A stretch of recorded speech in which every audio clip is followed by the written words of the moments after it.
Well, we finally have some news about the Brave and the Bold. Guys, this is huge. This is exciting. We've been talking, we've been just itching for something when it comes to the DCU Batman. And thanks to a scooper by the name of Jeff Sneider, we may actually have some reliable information. That's right. This information coming from Jeff Sneider, and I will give accolades when I see them. And this information seems to be right on the mark. Coming from the Sneider, he states that Christina Hodson will write The Brave and the Bold, and Andy Muschietti is still connected to direct. So we already knew about Muschietti.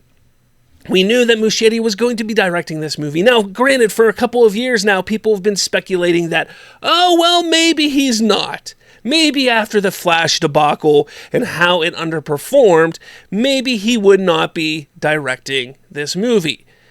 There wasn't much movement on it. There wasn't much discussion about it. Heck, there was quite some time when a lot of people thought, well, maybe Robert Pattinson is actually going to be the Batman in the DCU. But I'm here to tell you that what Jeff Sneider here is saying is accurate. I've reached out to a couple people I know. They have confirmed that this information is the same that they've heard. Well, that's exciting, right? Well, let's take a step back.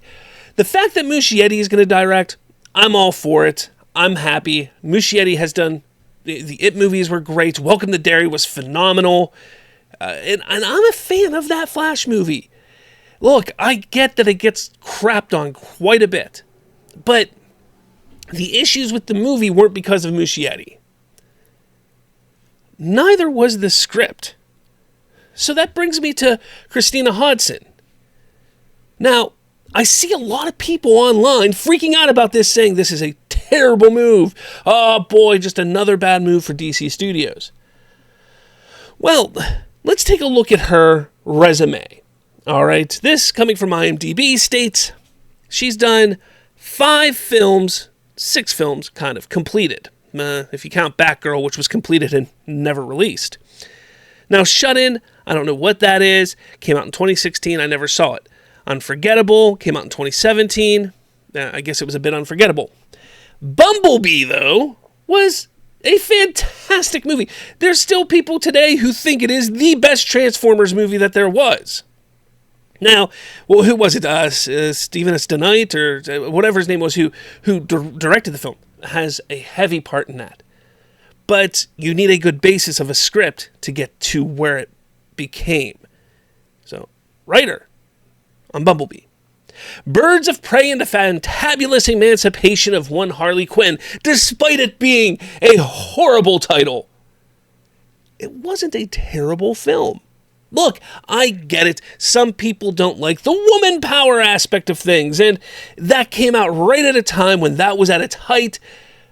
But when you sit back and watch it now, and you realize, hey, this is just a fun, colorful comic book superhero type of film, it is actually enjoyable. It is. And it didn't do so hot because, well, it just so happened to come out right at the beginning of the pandemic and was quickly pulled out of theaters and put on digital. So, can't put that fully on her because it wasn't a terrible film. Was it perfect? No. But it wasn't terrible. And then we have The Flash, which she did the screenplay for. She did not write the whole story. Let's not forget that The Flash went through like 47 different iterations before we got to the one that we got to. But even then, that movie was not bad. I highly enjoy the movie. There are so many things about that film that I enjoy. You know what?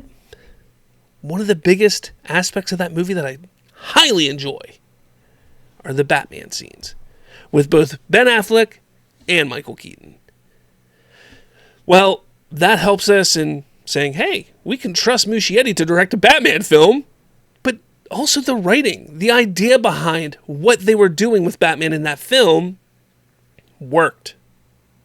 Now, it seems like she was also a writer for Fast X Part 2, which, is it ever going to come out? Like, it was supposed to be out in 2025 now. We have no idea. No idea where that's at.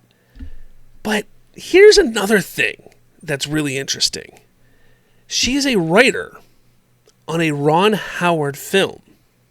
Now, Ron Howard, who is one of the most prestigious directors in Hollywood, in my opinion, he has made some amazing films over his tenure as a director for 30 plus years.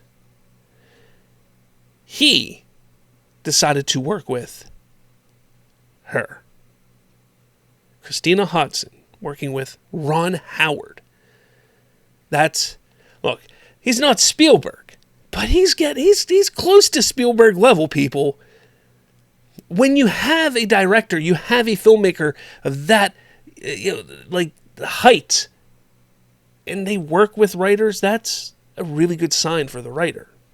So for me, when I sit back and I think about this, and all these people are sitting here freaking out because, it's Christina Hodson who made The Flash, who made the canceled and put in the vault Batgirl film.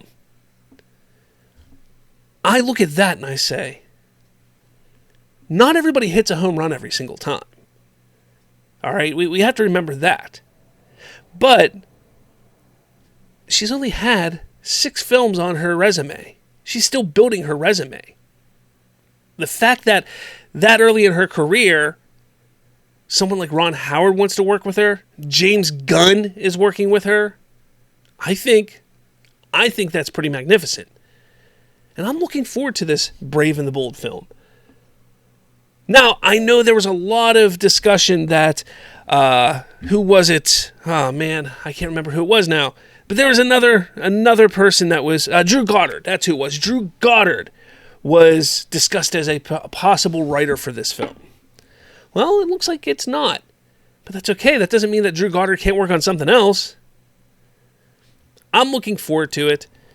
I think people need to relax a little bit. Things are fine in the DC realm. Things are moving along perfectly. And I couldn't be more excited. But let me know your thoughts. I want to know what you think about this. About Christina Hodson writing Brave and the Bold, and the fact that Andy Muschietti will be directing the film as well. Let me know your thoughts in the comments below. With all that said, I'll catch you all later.